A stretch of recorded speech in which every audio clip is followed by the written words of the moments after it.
राधे कृष्णा मेरी प्यारी बहनों, सभी को राधे कृष्णा। कैसे हो आप सब। आज का ये मेरा वीडियो पुत्रता एकादशी की कथा से संबंधित है। तो हमारे हिंदू धर्म की मान्यता में पुत्रता एकादशी का बहुत महत्व है और हिंदू धर्म में इसका विशेष पर्व मनाया जाता है। अब श्रावण मास की पुत्रता एकादशी क्यों मनाई जाती है, क्यों की जाती है, इसका करने से क्या होता है और ये कब पड़ने वाली है। तो अगस्त शुक्रवार 16 अगस्त 2024 शुक्रवार को पुत्रता एकादशी है। पुत्रता एकादशी पुत्र प्राप्ति और संतान की तरक्की के संबंधित ही है। तो मेरी प्यारी बहनों, इसकी कथा क्या है और इसके दिन क्या करना चाहिए। तो पुत्रता एकादशी के दिन भगवान विष्णु को पूजा पूरी विधि विधान से करनी चाहिए।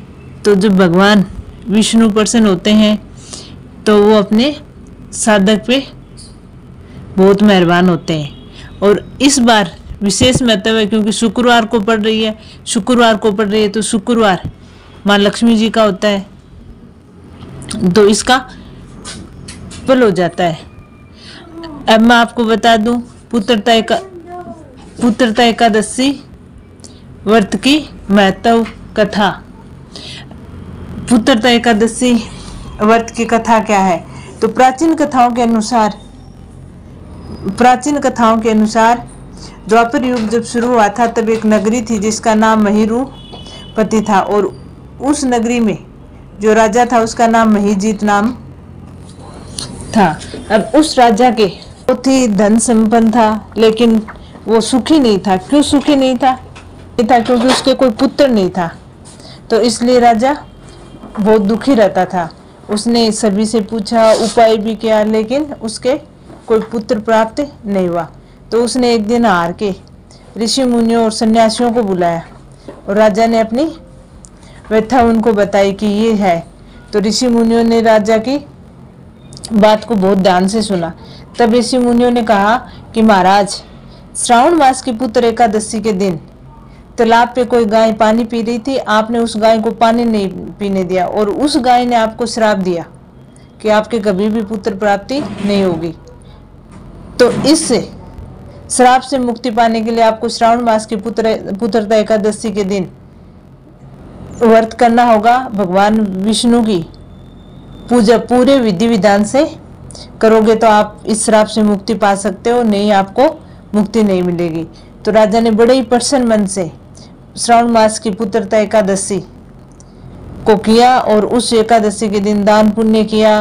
पूरे विधि विधान से भगवान विष्णु की पूजा अर्चना की। तो राजा के उस व्रत पुत्रता एकादशी के व्रत से महाराज भगवान विष्णु बहुत प्रसन्न हुए और उनकी पत्नी गर्भवती हो गई और राजा के एक पुत्र प्राप्त हुआ। तो इस कथा के अनुसार यह है कि हम भगवान विष्णु को पूरे मन से याद करते हैं तो भगवान विष्णु अपने साधक पे बहुत मेहरबान होते हैं। और पुत्रता एकादशी करनी चाहिए सभी को। तो उससे क्या है कि जिसके पुत्र नहीं है उसको पुत्र प्राप्ति होती है, जिनकी संतान है उनकी तरक्की होती है। इसीलिए पुत्रता एकादशी का व्रत बहुत महत्वपूर्ण है। और 2024 में श्रावण मास की पुत्रता एकादशी शुक्रवार 16 अगस्त को पड़ रही है।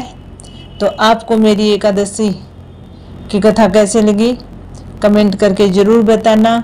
मेरी प्यारी बहनों, मेरे चैनल को सब्सक्राइब करना और लाइक करना। राधे कृष्णा। मेरी ये कथा ज़रूर सुनना।